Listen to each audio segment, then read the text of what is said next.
साथियों, अब मैं उस शख्सियत के हुजूर चलूं जो आज की अध्यक्षता कर रहे थे। मैं यूं कहूं कि जिन्होंने मुझे कहते हुए संकोच नहीं हो रहा है कि जिन्हें विरासत में शायरी मिली है और कविता और शायर पाठ उनके हिस्से में विरासत में आई है, और मैं इस शेर के साथ उन्हें दावत दूंगा कि वो भी अपनी एक गज़ल हम लोगों के बीच रखेंगे और उसके बाद फिर अपने तासुरात पेश कर देंगे इस शेर के साथ कि इसी गली में वो बूढ़ा किसान रहता है। सर, इसी गली में वो बूढ़ा किसान रहता है, ये वो ज़मीं है जो आसमान रहता है, और मैं डर रहा हूँ तेज़ हवाओं से कि ये पेड़ गिर ना पड़े, क्योंकि इसमें चिड़ियों का एक ख़ानदान रहता है। आपकी तालियों के बीच मैं चाहूंगा, डॉक्टर संजय त्रिपाठी जी से रिक्वेस्ट करूंगा कि सर यहाँ पर तशरीफ लाएं और अपनी एक गजल लोगों के बीच रखें। ये हमारे आदरणीय गुरुवर की मोहब्बत है। एक बार मैंने इच्छा रखी थी और थोड़ा हौसला हमारा बढ़ गया है। यहाँ जो तमाम नवोदित शायर आए हैं, क्या कहूँ, एक से एक बढ़कर हैं। शिवा को सराहूँ कि सराहूँ छत्रसाल को, इनकी तारीफ़ करूं कि उनकी तारीफ़ करूं, सब तारीफ़ के काबिल हैं। और ये तारीफ़ विशेष रूप से मेरी दृष्टि में इसलिए बनती है महत्वपूर्ण, मैं तो थोड़ा सा अंग्रेजी में दखल रखता हूं और तमाम मोटिवेशनल लेक्चर्स में देता हूं, तो उसमें मैं अक्सर कहता हूं कि to reach to any destination you need to take out the first step. ज़िंदगी में किसी भी मकाम तक पहुंचने के लिए सबसे महत्वपूर्ण होता है वो पहला कदम। मेरा अपना मानना है कि हर एक व्यक्ति में एक अमिताभ बच्चन है, लेकिन सुभाष घई मिल जाए उसको। सब में सचिन तेंदुलकर और रमाकांत आचरेकर मिल जाए। ये रमाकांत आचरेकर का मिलना दोनों दृष्टियों से बड़ा कठिन होता है। एक तो विद्यार्थी के लिए अपने गुरु को खोज पाना, और गुरु के लिए भी अपने शिष्य का चुनाव करना, ये दोनों बड़ा कठिन। और मैं मानता हूँ कि कहीं ना कहीं ऊपर वाले की देन होती है, तभी ऐसा संभव हो पाता है। अभी गुरु जी के सानिध्य में अभी जुड़ा हूँ, बस शब्द जोड़ करके इधर से उधर कुछ बनाने की कोशिश किए। तो एक दिन इनसे मैंने कहा कि सर, शास्त्रीय दृष्टि से कितना पक्का मुझको नहीं पता, जोड़ दिए बन गया, अब सुन लीजिए, आनंद आएगा आएगा, नहीं आएगा नहीं आएगा। एक प्रयोग मैंने किया है।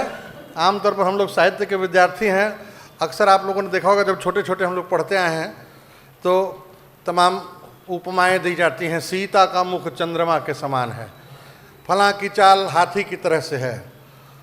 तो हमने इसको थोड़ा उलट दिया है।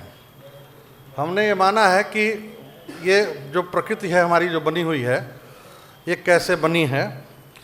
जैसे माना आमतौर पर ये जाता है कि ये दुनिया बन गई और दुनिया बनने के बाद हमारी प्रकृति बनी, प्रकृति के बहुत सारे अवयव बने, तमाम सारे तत्व बने, हमने उसको उलट दिया। अब देखिए कैसे है। प्रार्थना करूंगा याद रहे, एक ही अंतरा उसका याद है, पूरा याद नहीं है, क्योंकि मालूम नहीं था कि हमको पढ़ना नहीं, तो मैं भी तैयारी करके आता।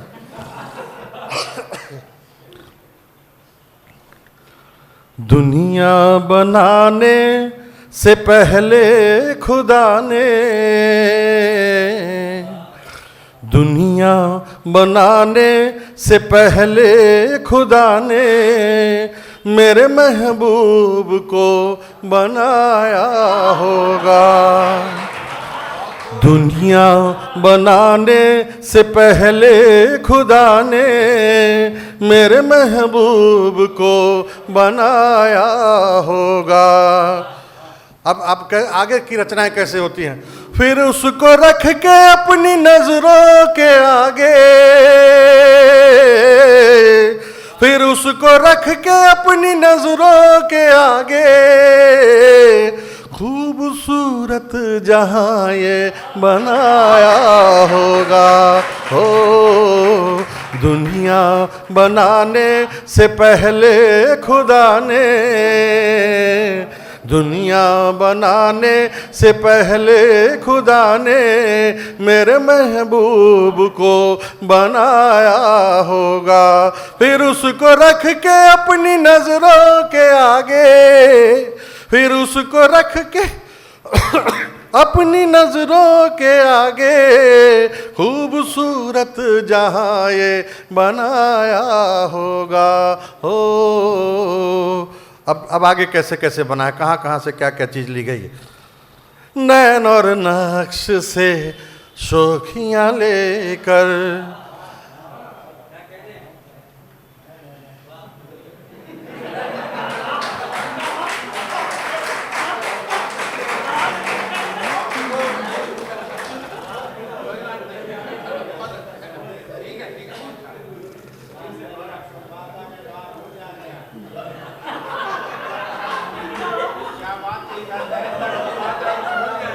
मिनट याद आ जाए। अब चूंकि रोज पाठ में करता नहीं, वो अकस्मात मिल गया है, तो ये मौका है बस।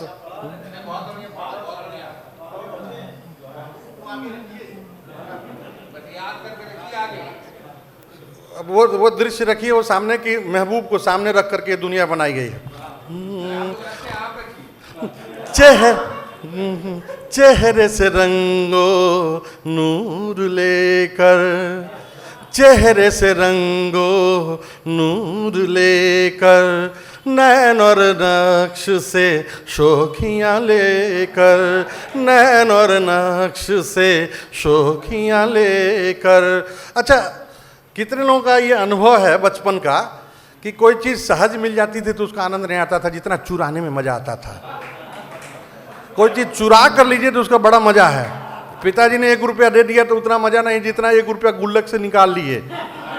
पुराने ज़माने में ना वो बक्सा चलता था, सिक्के डाले जाते थे, तो उसको हम लोग चाकू से निकाल लेते थे, 1 रुपया ठानी का सिक्का निकाल लेते थे और फिर जाके चाट खा के आते थे। वो चोरी का चाट जो था बड़ा मज़ा देता था। चेहरे से रंगो नूर लेकर, नैन और नक्श से शोखियाँ लेकर, गालों से तिल को चुरा कर उसने, गालों से तिल को चुरा कर उसने, चांद का चेहरा बनाया होगा। ओ दुनिया बनाने से पहले खुदा ने मेरे महबूब को बनाया हो।